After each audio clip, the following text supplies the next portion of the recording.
Hello, this is Langston Key with Saving and Loading.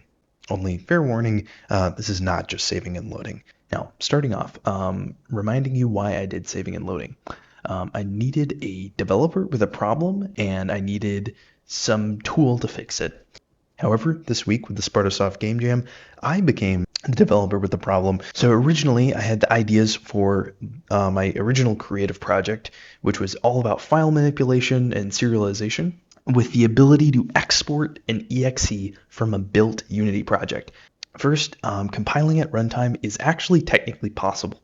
I didn't test it, but from the research I did while I was figuring this out, it appears that some people who have made games about coding AI or something actually was able to use this package ucompile that allows you to compile C# in Unity at runtime. However, there's a sneaky workaround that I kind of was inspired by Godot. And the idea behind the Godot one is actually fairly simple. It actually doesn't really do a lot. Like, it obviously needs to compile the binaries and whatnot, but mostly it's just copying the actual core of it and then changing what gets loaded in at runtime. So that was my hope with the Unity, that I actually didn't really need to compile anything. I just needed to copy what was there and then put in what files I needed that could run at runtime, if that makes sense. So what I needed is the ability to copy a directory, which you can actually do, but not at runtime. So since it only works at editor time, I had to write my own. And this is the brief code walk for this part of the project. So you get a directory, cache the directory in memory so you don't have to get it every time. Next, you loop through every single file and you get the file path by getting the directory that you actually want to put it into, and then you copy it there. And then you do that recursively for every single file. I was worried that I would have to avoid some files that were only available during runtime, but in my experience, actually this didn't matter. And I may have run into issues with it in the future, but it totally works by itself. So pretty cool. Now, for the other part of the creative, I was, as I said, part of the Spartasoft week-long game jam, and the theme was games with impact. So I had an idea to create a mini metro-inspired CATA bus simulator, because I think public transportation is awesome, and I think designing something like this is actually really fun and cool. So I thought it was a really interesting marrying of the concepts.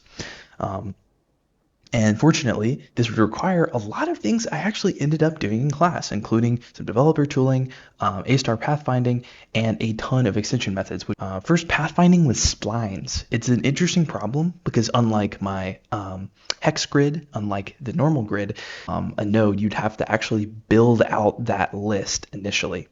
There's also a lot of really weird edge cases, so like a spline that loops back in on itself, that crosses itself multiple times, a spline that might go over itself in like the third dimension. The overall overarching idea for pathfinding with splines is I needed to generate an adjacency list of what node is connected to every other node.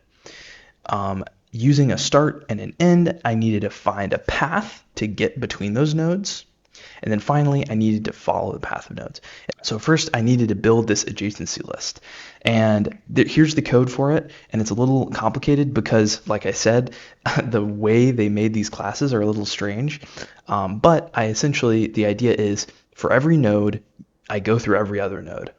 And if they share the same spline within one index, meaning they're like adjacent on that spline, then that means they are a connection and they'll add themselves to a dictionary. I've gone over A-star several times, but it's pretty cool nonetheless. The idea is using that list I generated, which this is the unique part. Using that adjacency list, I start with my current neighbors, and then I loop through each other node in that list. And then using the heuristic, I'm able to figure out what node is the closest. Now, the heuristic is a little weird because I actually use both like the normal, like straight up vector 3 distance, as well as calculating the spline distance. Just using the spline distance can be a little bit misleading because the way splines work is, or at least in this specific case, they could be really bent in a weird shape, and the engine will think it's really long, even though it's actually not that long. Using this array of nodes, you'd think be as easy as just following that path. But oh man, it's a lot harder than that. So originally I was going to, this was actually the hardest part, which is a little bit ironic because you'd think that like the generating the list of the adjacency list was annoying, but once you got it done, like it just works.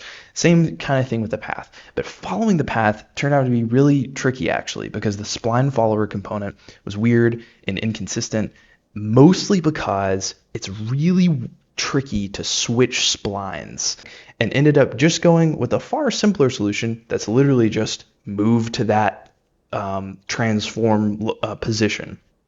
Because I already had the path, I already had the nodes, it was kind of cheating because it was a little bit like I wasn't directly following the spline.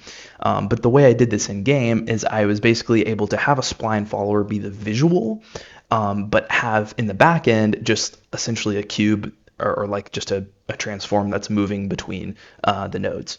Far simpler, a little bit cheaty, but man, did it work way better than trying to handle like switching splines at runtime. It was really strange. Finally, working with splines was a interesting process. There was a lot of methods that you'd think would just be inside a node, for example, like say get index, but no, that is not inside the node, so I had to write it. But I understand why it's so evil, because hypothetically, if this was just some programmer that is using get index all the time, they're thinking, oh, this is just an array I'm accessing. But in reality, it's actually looping through every connection every single time.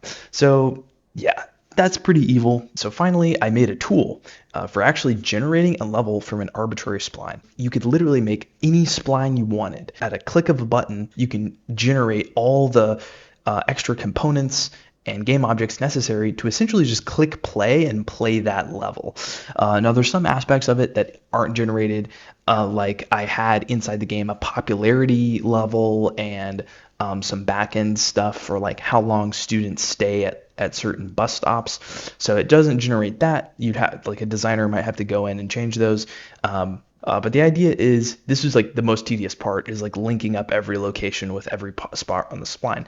And this just does it for you. It's really awesome. So this is what I learned from both creatives. Sometimes the cheating solution is the best solution. This is true for like almost all of them, because the first one I was like, oh, do I have to compile C# in runtime? No, I can just copy the directory and change some files if I want it to be a different program. Do I need to directly follow the spline? No, it's actually easier just to follow the transform and sort of fake the spline following. I understand why the extension methods can be very evil because it can be like very misleading about how much processing you're actually taking with a method. And finally, tools are overpowered for multiplying work. They're very awesome. That's everything, and hope you guys have a great day.